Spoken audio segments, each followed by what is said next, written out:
I've learned a great deal out here with the homeless.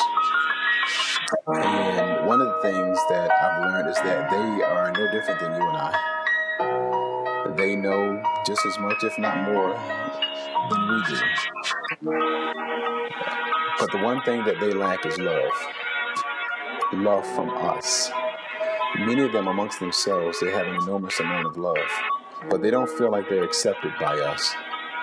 Now, my eyes are open to the homeless, and there's a huge need all throughout Baltimore. You can look under the bridges, you can look in parks, you can go downtown Baltimore and look on the benches. They are everywhere. I don't know how many Christians can be comfortable with seeing someone digging the trash.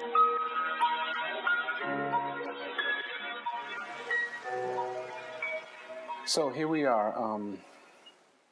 After the project Tears of God that we had on August 30th at Goucher College, I must say that it was a success. It was a major success. All the skits went well. They were hilarious, and I mean, none of us are in theater. These are just people of God working in the kingdom, trying to save lives and trying to encourage other people to come on board. The skits were funny. They were very insightful, very impactful. I think they did exactly what they were supposed to do. I was dressed as the homeless person. This is very interesting. It's very hurtful, but I think all the viewers, you need to understand exactly the day and time that we live in. No one knew that I was dressing up as the homeless person, and I went outside and I had my sign, and I had my hat on and my wig and old beat up, dirty clothes, and there was a girl sitting on the curb, and she was the only one that really started talking to me. She actually thought I was a homeless person until I revealed to her who I was. But everyone started to come up. Cars, Mercedes, Lexus, Infiniti, big suburban trucks, and BMWs, and just nice, big, oversized vehicles. And I stood there, and everyone walked by me. And out of over 100 and some people, I think maybe 4, 5, 6 people maybe, and 2 of the people that came, they knew who I was. But 4 people had no clue who I was. And they blessed me. They gave me some change. One lady gave me like $5 and told me to get some food. So here's my concern. This really concerns me. No one once read my sign. No one looked at me long enough to even consider what my needs were. I never asked anyone for money. And over 100 and some people walked past me and didn't give me a dime. Mind you, this was over 100 and some believers.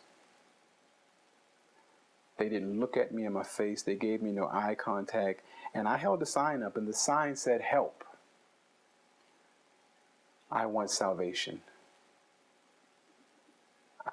I believe I was at the right place where I could have received salvation. I mean, if I was a homeless person and they took me in there, that would have really done something to my heart. I could have been introduced to God, and no one even invited me in that night. Here's the other interesting thing. There was not a cover charge to get into this project. They would have allowed me to come in for free. No one even considered me enough to bring me in to introduce me to their Christ. And these are the people of God. So I walked in after everyone was seated and the lights were out and the skits were going on. My role was to enter into the last skit as if I was really a homeless person and kind of bombard the skit. And I walked in and I walked on the set, and people in the audience was like, "Oh, that's the homeless guy. He's not supposed to be there." I could hear them saying things. They didn't know that I was a part of this whole thing. And when I turned around, I had a little small microphone on my face, and I turned around and began to speak. Their faces just dropped. And everybody, they said, "Oh, that is nice. That is awesome. That is so creative." By then, my heart was broken. It didn't matter how creative it was. I expose you. Because all of you that said, oh, you were the main ones that never considered me enough to bring me in for salvation. Not even to pray with me. Not even to help me in any kind of way. Because when the project was over, all of you were getting back into your nice, big, awesome cars. And if it were real, I would have been left with whatever I had when I came, maybe $5, $6 more. But I wouldn't have had Christ. So I'm saying all that to say this project is very important. Not just for the people outside of the church, but for the people inside the church. God has anointed us to do what we're doing. And the people, the believers of God, the blood washed of the Lamb, the children of God, the sons and daughters and the heirs of God, we cannot afford to fail anymore. Our brothers and our sisters are out there and they need you. They need your dollar. They need your penny. They need your love. They need your touch. They cannot afford for you to see them and walk by them again. And just to think that somebody else will come and do what you have been anointed and assigned to do. We cannot afford to fail anymore. This project is so important because it's going to change the thinking of the people of God. And I don't care what church you go to. I don't care where you worship. You need to make sure you take this back to your house of God. And you need to begin to season the hearts and minds of the people wherever you worship, so that the change can take place from within. Because if not, we're going to keep bringing these people into the house of God, and we're going to be so contaminated with self. You know, I like to look at us today, and I like to call us the present day Baals. We have the spirit of Baal. And we think God is comfortable and okay with it, and he's not. So I challenge and I implore all of you, whether you know God or not, if you are watching this, then it's purpose for you to see this. And I so challenge you to live for God according to God's desires and not according to yours. And if we do this according to God's desires, so many more people are going to have food to eat. From 2001 to 2013, 20,000 more people became homeless. From 2001 to 2013, 20,000 more people became homeless. Little boys, little girls, sisters, brothers, wives, grandparents, homeless.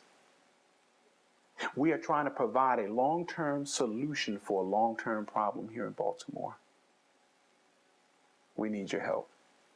So go to www.perfectordermovement.org. Come on board with us. Be a weekly donator. Donate $1, donate $3. We don't care. Just donate. Just help. We need you to help us.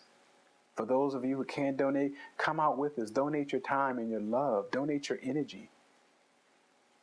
Help us make sandwiches and make soup in the summertime, and so we can feed people the way that we eat and not feed them our leftovers. See, this is discipleship right here. When you're willing to do more for somebody else than yourself. When somebody is in need of money and you got $20 in your pocket and you don't really need the money, and you end up giving them 15 and you keep 5. That's discipleship. When you have the ability to continually deny yourself of your wants and not give them 5 and you walk away with 15. We don't want this kind of relationship with God. We want the cool and the easy relationship with God when we can do what we want to do and not be convicted behind it. Well, that's not what we're doing here at Perfect Order.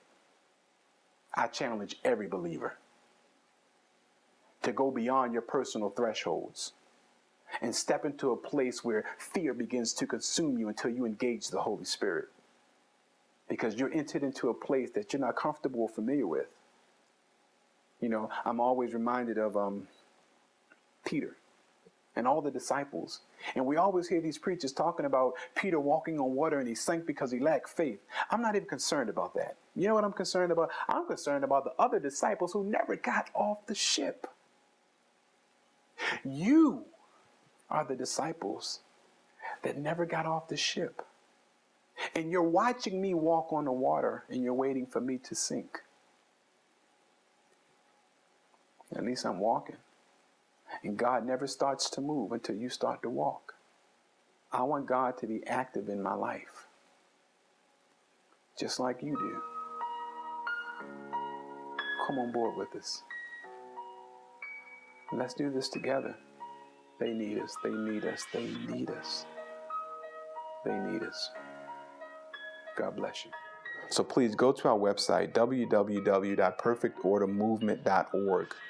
Connect with us, please. We're doing what God has anointed us to do.